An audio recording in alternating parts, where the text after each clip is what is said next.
Welcome back. You're watching a special broadcast. We're coming to you live from Abuja, Nigeria. We're speaking to the president. He's speaking to the nation. He's speaking to the business community, local and international, articulating a vision and charting a new way forward for the country. Mr. President, let me start with you as we discuss what's needed in terms of leadership of the economy, stewardship of this economy, lifting Nigeria to its optimum potential. Some people say, as we heard, the resources are here, the human capital is here. I mean, Nigeria has a critical mass of almost 150 million people. You've got natural resources, you've got everything to just build a country on.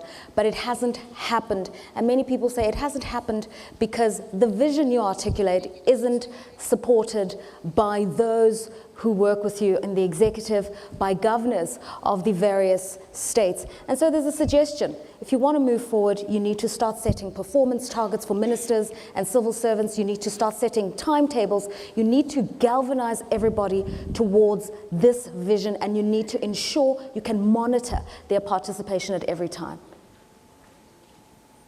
Thank you. In terms of this period that sitting here as the president of this country, just about 4 months somehow. But if you look at it, let us say, because we're talking about from 1960, when as a nation we gained political independence. Ordinarily, it's supposed to predate 1960 because Nigeria became a nation in 1914. The issue of independence, just like maybe if we talk about South Africa, when they had the majority rule. You cannot begin to talk about the history of the country from the time they had the majority rule. But if you take from 1960 down, and we compare Nigeria with the other countries that we're always comparing, Malaysia, Singapore, China, India, really see, you ask yourself, within this period, what are the things that those people did rightly, but our leaders or our country, we did not do our own rightly. That will give you an idea, probably why we are where we are. And if you listen to the comments of even the past leaders, they emphasize the issue of a stable government. Nigeria gained independence in 1960. By 1966-67, we had the civil war. Because, of course, before that, we had the military intervention that led to the civil war. We just say General Gowon took over, 3 years civil war. After that, of course, one military coup after the other. So it is even now that you begin to see a stable system. So no matter the vision you have, no matter, even if you get the best brains, the best professors, and the best brains like you people, and articulate a vision for a country, for it to succeed, you must have a stable government. When we are looking at power issues, because that is one of the most challenging infrastructure that we face now, and one of the areas government is focusing, because we know that if we are able to stabilize power, small and medium-scale enterprises will blossom, and that will create jobs, create employment. And we just look at the investment profile. And not too long ago, the Minister of Finance made a presentation when we had the power, and I looked at it just to show you the relevance of stable government. From 1978 till about 81, there were some significant investment in power. After that, because of the change of military intervention, investment got down to almost zero. Then 1984, 85, there was little investment. From 86 almost to the year 2000, there was almost no investment. In fact, from 85, I think about up to 85, there were about a period of almost 7 years. Nobody talked, nobody spent kobo on power. And without investing in power, how will a nation grow? So you really see a nation for 7 years, it's almost a period of 12, 13 years. Nobody spent money on power. And everybody knows that power is the basis of any economic growth. You see, these things happen because of the instability You talk about stable government and the need to establish stable government, but you also need a government that has set deliverables. Under your leadership right now, you've taken on the portfolio of energy provision in the country. And people say that is the one make or break for Nigeria, for investment, for the functioning of this economy and effectively society. This is now your issue. This is going to be the bedrock of your administration. How are you going to ensure that those in state-owned enterprises, those within the Ministry of National Planning, those who are responsible for the implementation of a power plan do so? These are issues of consensus, I'm asking you, and these are issues of holding your own ministers, your own team accountable. Yes, no, we're saying the same thing. You see, in any country where you have a federal system, the states or the regions are semi-autonomous. So you cannot compel a governor of a region or a governor of a state to do exactly the way you handle. There's no country that runs a federal system that the states or the regions or the provinces are not semi-autonomous. They conduct their elections based on the promises. The various governors make their manifestos and promise under the control of the parties they belong. Fine. Here we have what is called the National Economic Council, that every month, when I was the vice president, we are meeting monthly. All the governors belong, is shared by the vice president, the CBN governor is a member, the finance minister is a member, and the planning minister are members. So that is the forum, and that will bring the chief economic advisor also attend. That is the forum that will bring all the ideas. So there are certain things that are unique to the country. Just like the vision document, the minister told you, all the states make their own contributions. So all their relevant laws, maybe the law I would call the Procurement Act, that gives guidelines on how you transact your procurement processes without compromising the interest. All those laws that can lead to good governance, through that process, it was not by executive fiat of the federal government, but through the National Economic Council, all the states key in, and some adopt, some adapt it, and set up their own bodies, the due process office. So that is how you bring everybody together. So we are now, with the new vision we have now, we are now thinking together. We are doing things in common. All the MDs, I just told you that we just developed the vision document, but from even 2010, the different departments of government and the ministries and agencies developed their capital budgets outside the vision. But we're saying that from next year, the capital budget of the federal government will be driven by the Ministry of Planning, so that everybody keys into the vision document. So we are progressing. And if one of the countries, one of the leaders we normally quote is somebody like the Sankuperian leader of, is it Lee Kuan Yew or so, in one of his write-ups explained that, for you to develop a country, it's not so many things, it's not even sophisticated economic planning and theories are. But that if you pick some few things that you know they are quite unique to the economic growth of your people, and you begin to do those things well, and you keep on doing those few things well for a period of time, you change. And the change in one aspect, one sector of the economy affects the other. It's like a bandwagon effect. For example, we're talking about power. It's not as if because of power, we are not going to talk about education, we are not going to talk about health. No, we'll talk about everything. But we know that power it's a pivot, it will give it's a revolution. It will now stimulate other sectors. So that's what we are talking about. But now we are bringing for the federal government, we have no problems because we control the budget of all the ministries, departments, and agencies of government. And we are working together under the planning ministry. They streamline their budget. Yes, we have challenges sometimes when our budget go to the parliamentarians that, of course, they have to make the law. So there are sometimes they make some changes that it becomes difficult to implement some aspects of the budget. But you always get those kind of challenges in any kind of democratic setting where you have parliament, especially the presidential system. That's why some people prefer the parliamentary system, where the parliamentarians are the ministers. Right. So that immediately you make your budget, you're also a member of parliament. Nobody touches your budget because you're a member of parliament. Right. But any presidential system where you talk about the classical separation of powers, you always have those kind of challenges and frictions. Well, we are moving ahead. From 2011, you will see that our budgeting pattern will follow the vision document. And if we can manage that for a period of just 5 years, you will see there will be a lot of changes. I don't see why we should be talking about power in 5 years' time, frankly speaking. Even now, we are stabilizing.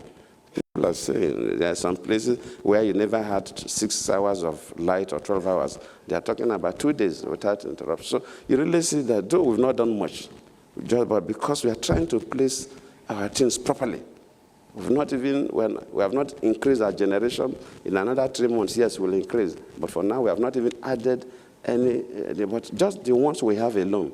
But because we are now more focused and consistent, the people are already seeing results. Mr. Chief Justice, if you'll just bear with us, I will come to you in a section that's relevant to the rule of law. But I want to direct this question to Mr. Sam Ohuabunwa, who's the chairman of the NESG. A partnership between the public and private sectors, according to the President, according to the Minister of Finance, appears to be key to lifting this economy and eradicating poverty. Now, many civil society groups are hostile to privatization because they believe that it gives priority to profit over social concern. What do you see as the best way to continue to work pragmatically with the private sector whilst addressing the very real concerns of these groups? Well, I think what we need to do is each time you face a problem, you want to ask yourself, what is similar to it?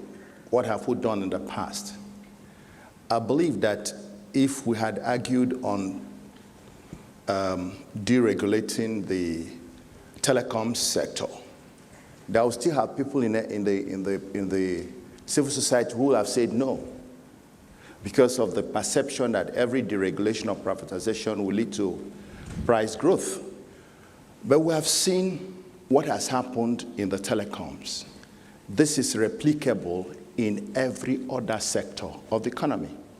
And therefore, what we need to do is to engage with the civil society in a proper, logical manner for them to understand that it is in the interest of them themselves, the economy, for us to allow the private sector entrance into the different sectors of the economy. That's what it requires. Yes, there might be a transient price change, but the moment the profit motivation attracts additional competition, prices will come down. And we have seen it over and over in every segment of the economy. So I think what government needs to do is to remain consistent, completely engage the people, and prove from what has been done that more can be done that will be in the interest of the people. I think there's no other way. We cannot run away from it except to confront it and begin to see the benefits. Mr. Maccido, what's your take on that? He's absolutely right. I mean, the challenge of the public sector and the private sector engaging each other in very constructive ways is definitely necessary. But when we present examples that have worked as models that can be acceptable, then it's easier to sell. Because like he rightly pointed out, I mean, prior to the advent of the GSM in Nigeria, everybody was very negative about the telecom industry. We had only about 400,000 fixed lines for a population of 150 million. But today, the telecom sector has blossomed with over 60 million lines that are there within our economy. So if you continue to advocate examples that have worked, they provide you, for lack of a better word, a pitch that you can present for the larger community to appreciate that possibilities exist in other areas where we have negative perception because of what has worked in other areas. So I think we should continue on that track. I'd like to ask the Minister of Finance to comment here. We've heard the private sector say on this forum and in many other fora that all they need is predictable policy. Is that when a government comes into power and starts something, that you chart that course and you follow through. Whether or not the faces change in subsequent elections, the policies must remain. And this issue of power is one of them. 10 years ago, there was a power plan, but it's taken 11 years to get it moving. How do we ensure that there's predictable and stable policy and follow through? Thank you very much. That's a question you hear all the time and has been a challenge for a long time. But I think there are a number of ways you can deal with this, and we're beginning to deal with this. One is an example which the Minister of National Planning gave here, that it's not enough to have the Vision 2020. It's important to take it to legislation and make sure that you pass it into law. When we started with some fiscal rules, for example, like your deficit should not exceed 3%, we passed that into the Fiscal Responsibility Act.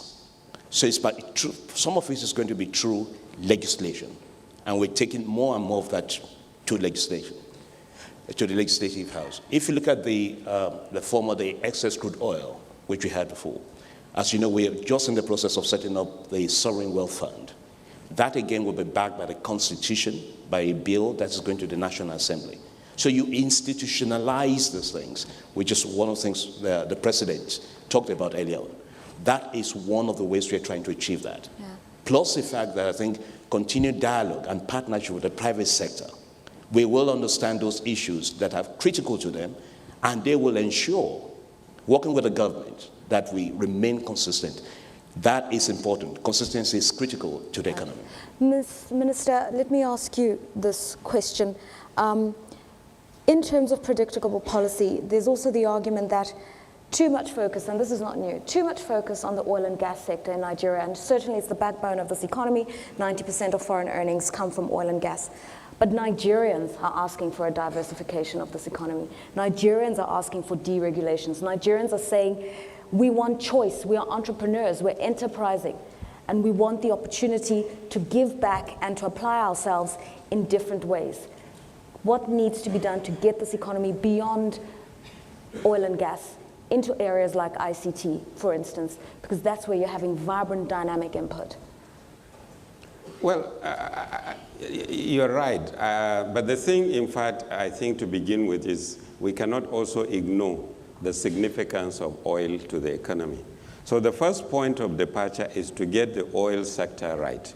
And I believe that most of the changes in the petroleum industry bill, which is before the legislature now, will capture that so as actually to free up that sector so it becomes a leader in terms of investment. It becomes a major source of, for example, gas to power our power plants and drive the rest of the economy. So, you know, while you are diversifying, you must also get the oil sector itself sorted out. And I think that program is really captured in the petroleum industry bill and in the power sector master plan that Mr. President unveiled recently in Lagos.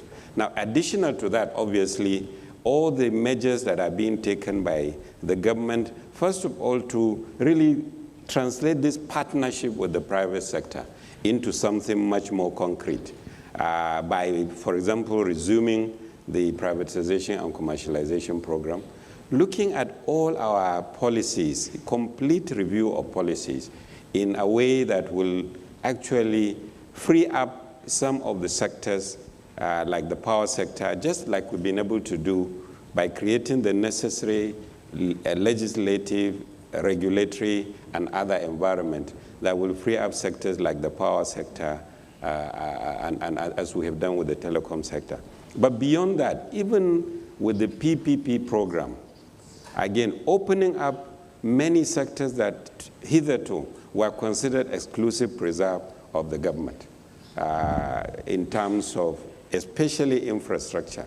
When we started the privatization program, there was a piece of legislation that said only the NEPA then could produce electricity in this country. So even the generator you are running in your house was illegal. And I think all these things are being sort of addressed to create the necessary environment to bring in the private sector as a true partner in the development of the country. Lerato, can I just add 2 points to that, just 2 quick points to that. There are 2 specific things we're doing on the IT side, for example. Just about 2 months ago, we worked with the World Bank to bring together 5 new growth sectors: meat and leather, IT, as you said, outsourcing, entertainment and tourism, and construction. And the whole day was spent on what can government do? What are the barriers in your sector? And what do we need to do to grow that sector? At the end of that program, we came up with a pact, an action pact, meaning what do you, the private sectors, need to do? What do we as government need to do? and we enter into an agreement. We will fulfill our part, they will fulfill their part, and we monitor that on a quarterly basis. The second one, on some which is dear to the heart of this government, and which you all know, Nigerians by nature are entrepreneurs, by nature. And the idea is to unlock that entrepreneurship. We consulted widely, we spoke to the banking sector and said, why aren't you lending to the sector? One of the reasons they gave was that they were not getting enough bankable projects. The other reason was that, the failure rate. What we are doing, which will be, again, launched hopefully in the next few weeks, is to bring together the entrepreneurs, bring together the technical support providers who will help turn those ideas into bankable products. And we're working with the Lagos Business School. They will work with 23 enterprise centers across the country. Mm-hmm. They will work with these entrepreneurs for 4 months, training them, turning their ideas into bankable products. The next thing is the capital. You need 3 ingredients. You need the entrepreneurs, you need the trainers, and you need capital. We have identified a sum of money which is significant enough, and we're working with the IFC and other banks to provide that capital to them. So there'll be capital for them, and I think we're going to take this further and set up, what clusters around the country. The idea is to develop these entrepreneurs and turn that sector into a major sector of the economy. Okay. I'm just going to move to another section that's very relevant to the economy of this country. But at the same time, I'm going to bring you in, Mr. Chief Justice, former Chief Justice. It's not a question about the rule of law, and you're not a former headmaster, but I know that you're somebody who's very well educated, and clearly education is of concern to you. On the social level, the steady deterioration in education has enormous economic and social consequences for this country. The writer Chinua Achebe described the situation in this sector, and I quote, "nothing short of a national emergency." In the last school certificate exam, failure rates were as high as 80% among the people who are supposed to be the future of Nigeria. What do you think is responsible for this? And given such dramatic failure levels, would you consider suggesting to the government Chinua Achebe's call to declare a national emergency in education? Yes,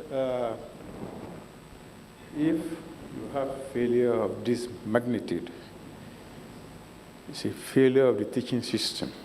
It means the teachers are not well trained, or the qualification, the parade, they didn't have it. Some of the universities turn out, when you see even some lawyers now, they come to court, see the standard of the language, it's gone down considerably. And this one translated to teaching in the schools. You can see the standard will continue to fall unless there's a thorough review of the education system. If that is not done, it will keep on falling.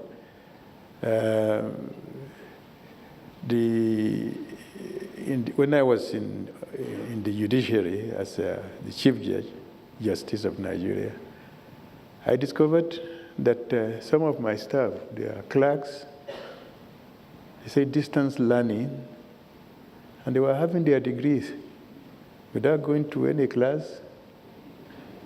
And I can't understand this at all. You see? And these are the people you want to employ as teachers. They have nothing to teach. So there must be a thorough review of the system of education. Unless that is done, well, we shall keep on sliding down. And that is the reason that I can really perceive in what is happening in Nigeria. Mr. President, I'd like you to add your comments to this one, because I think we had this conversation at last year's dialogue, where I mentioned a statistic that apparently 25 million Nigerian children have dropped out of school because there's just a general spirit of despair. When you keep on hearing that, you are leading a nation that potentially has very talented people. The system of education, the infrastructure of education is crumbling around them. How does that make you feel? And how are you correcting the situation? Thank you. The issues bordering on education in terms of the standard is just beyond infrastructure per se.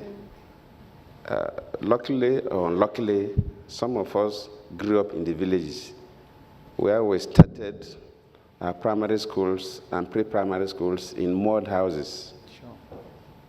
And where the teachers were not well educated. They had no, in fact, later on, we came up to TC2 then. The teachers will tell us. The teachers then were not well educated, but they were very, very dedicated. Very, very dedicated. Those mud houses that we started our primary schools in were all built by the communities, not government. You see, over the years, because not too long ago, is it up to 2 weeks now, I had to call a stakeholders, a presidential stakeholders summit here. Yes. And we feel that, look, we must look at our own educational system. The failure we are talking about at the secondary school level, that's the post-primary, entering university, the failure started from primary school. The failure, those people failed. They're supposed not to write those exams. Because for every level of education, say the primary that we say 6 years, for you to pass through that self-period of 6 years, you're supposed to have imbibed certain learning in you that could enable you enter the secondary school. Well, what happens today? The attitude of parents, because everybody is looking for money, nobody cares about the child. The attitude of the teachers, because in most of the states, supervision is no longer there. So even if you send graduate teachers to at the primary school level and they don't teach, the students cannot get anything. People stay 6 years in the primary school, and by the time they are entering secondary school, they cannot read a basic text and understand. Like when I started secondary school, some of you too from the southern part of this country, we are reading books like Eze Goes to School, Tales Out of School, as literature books. And as a class 1 in the secondary school, you read and you understand. They ask questions, you answer. But now somebody entering a secondary school and cannot read Eze Goes to School or Tales Out of School and understand. Where will he go? He goes there with empty head, sit in that place for another 6 years, and you now say that he should write an entrance to enter university. He's not supposed to write. So the problem is beyond infrastructure. Yes, we have infrastructural challenges because government has taken over immediately after the Civil War. In the southern part of this country that I know more, government took over all the schools that were owned by missionaries. When the missionaries owned the schools, there was discipline in the schools because the teachers were disciplined. The teachers were tested regularly, and you must be competent. Your lesson notes are examined by your headmasters. But these days, nobody does that. Government takes over the schools, and government does not have the resources to manage the enormous number of primary schools. Sometimes people compare, maybe at 1960, we had this. Now, definitely, Nigeria has progressed significantly compared to 1960. I knew what my village was in 1960. I know what my village is today. We have not reached where we want to reach. Does not mean that we have not improved significantly. We have improved significantly. How many secondary schools we had? When I started secondary school, quite recently, in 1971, there was only one secondary school in the whole of my local government. That was as recent as 1971. It was 1972, the second secondary school was established in the whole of my local government. When I started school, even for me to do higher primary, I finished 1 up to 3. To do my 4, I have to go to Olusegun Central School. Now my village, they have a secondary school. Probably they have been looking for college of education or polytechnic. So you see, so the volume of the institutions that were established over the period have stressed the government resources. And to some extent, the private sector is doing well in terms of the primary and secondary education, and now even tertiary. So what we as a nation to do is to put our acts together. That is why I call that summit. And even the policy, the recent policy of 6334, we reviewed it and we said that it has never worked, just like we're talking about policy somersault. It was too theoretical as at that time. Even the federal government colleges, you remove the junior secondary, and the whole upper secondary alone was hanging. How do you get the people to feed to the upper secondary was a problem. Now we've reverted back. So we are saying that we have to go back and make sure that the primary school meets up the basic standard. For you to leave primary school and enter secondary school, you must be a secondary school material. And if you have a secondary school material, there's no reason why O-level exams. I attended a secondary school that was poorly staffed. I used to give example like subject like geography. I was taught geography 1 up to 3. 4 and 5, I read geography on my own, and I had A2. I was not taught geography in my class 4 and 5. But because before you enter the secondary school, you could read till books and understand. But the problem now is that the quality of the primary school, especially the government schools, is so low. That is the basis. Yes, the basis is not just infrastructure. The attitude to work of the teachers, not necessarily the size of certificates. Some of them, on paper, they are very qualified to teach. There are more teachers now than even before. But the attitude to work, then the attitude of the parents.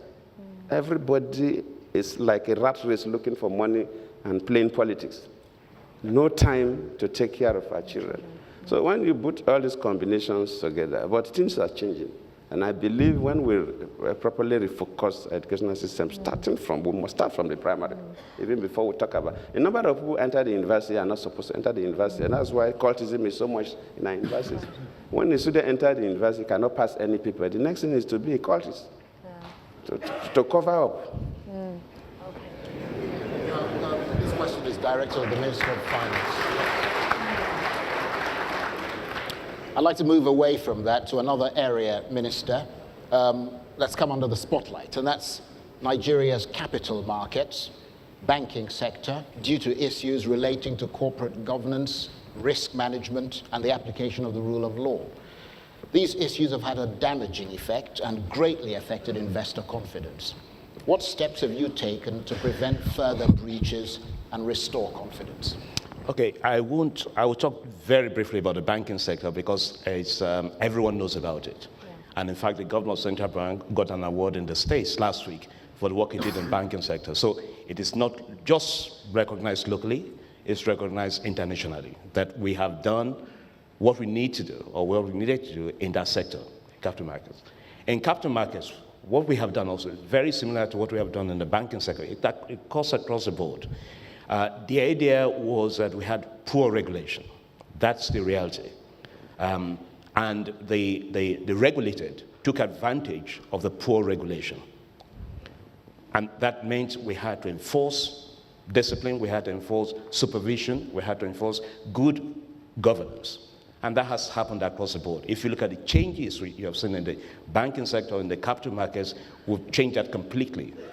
Supervision, governance, all changing or changed already. The last phase which you need to go through is the setting up of the AMCON, which is taking out all the bad eggs, all the toxic assets from those banks into AMCON. And already the board has been constituted. We had a meeting yesterday, and I'm sure within the next month or two, you will hear a few announcements. So we're taking robust action. And what we did also was to go around. We met with the bankers, we met with the capital market operators, we met with the insurance players, all the critical stakeholders, and we asked them where the confidence was and why the confidence was low at the time and what we needed to do as government to address those issues. They gave us some pointers, all those actions have been taken. We also went to the international community. We did a survey of international investors to ask exactly what they needed. What were the issues in the Nigerian capital markets? What do we need to change to do? They gave us some pointers. All those things are part of the action plan we're taking. So I am confident that we fully understand what the issues were. That's the first step. We accept and we are taking effective action to address all those issues. And I'm sure by the time we tidy up the banks look good again, market will follow fundamentals, confidence will come back fully, and we still need to do two other things in the capital markets, by the way, apart from confidence, is diversifying the capital markets itself, and we're taking action on that as well. Just to add to what's just been said by the Minister of Finance, I'm going to ask the Minister of National Planning just to explain to us how you reconcile in your head, in your planning, in the work that you do as the Nigerian government, these issues of perception, these issues of deregulation of the economy, a weakness in education that then leads to a weakness in the human capital of this country, because collectively all these elements affect Nigeria's competitiveness internationally. And the World Economic Forum's rankings, Nigeria has dropped more than 20 places in the last year to 127. Now, you see yourselves as a G20 economy by the year 2020. How do you reconcile all these challenges, and how do you plan to overcome them by 2020? Well, I think as you spoke about the educational challenges, the Honorable Minister of Education is in the audience, and I could see her squirming that I wish I had the chance to answer these questions. I think what for me the pleasing thing is, as you've heard, we've got first of all a very national vision, and every minister is taking up the challenge. Within that broad framework, we are beginning to address, for example, we have a blueprint for the educational sector, which the president actually came and spent almost literally 2 days here in this same venue, addressing all of the challenges in education. The Minister of Health has developed a blueprint, basically using the vision as a foundation for the health sector. The Minister of Works is working on a similar thing for the infrastructure and so on and so forth. You had the president declared one on power. So I see for me great hope in the sense that, yes, there are the challenges that you've mentioned, but we are rising to them, not only in terms of just the plans anymore, but in articulating these plans. And I think as we keep talking about planning, sometimes people don't understand that because we are so far behind, we had to go the extra mile in Nigeria, in the sense that if you take the vision document for India or Malaysia, it's a very slim document because it's just a statement of intentions and so on. Here we had to go further. We developed a vision document. We then developed the first 4-year implementation plan. And in this document, there is a lot of details, sector by sector, at different levels of government, what the legislator needs to do in terms of addressing the challenges that you mentioned, with detailed investment strategies and programs and timelines. Right. And a question you asked, Mr. President, earlier also about the measurement. We have an M&E framework, monitoring and evaluation framework, that also monitors the extent to which we are achieving all of these targets year in, year out until we achieve them. So it's for me, I think I am not, what I see actually, if you like, is like an egg is breaking for Nigeria and a new baby is being born. Right. And that's really what I see for the country. I'd like business to comment on what's been said here. Mr. Ohuabunwa, just your views. I mean, somebody once said that economic participation is not a privilege, it is a right. And I think the level of energy and consciousness within Nigeria is that people feel that they want to exercise that right. When you hear government talk right now, are you convinced that you can exercise that right effectively? Well, I think that we're going through some evolution, just as the egg or the chick emerging. For us, the critical thing that we have faced in the past is not walking our talk. We have faced situations where there were policy flip-flops. We faced situations where the leadership did not believe in what they were saying. But I can tell you that when you deal with what we see evolving, the kind of rapport that has developed within the private sector and government, the institutions that are being set up, the Infrastructure Concessioning Regulatory Commission, the formulation of Vision 2020 was done practically by a strong theme from the private sector and then the public sector. I'm seeing an understanding, a change, a paradigm. Government has come to realize that they cannot hold on the levers of economic development. Even if they had all the resources that were possible, they didn't have the managerial capability.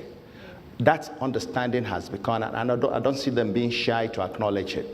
And I can see that if we follow this through in the next couple of years, where the role of the private sector is not only just understood and mounted, but that the proper policies are taken, and then the private sector is allowed to play its role, I think the country will grow. And I believe that the signs are promising.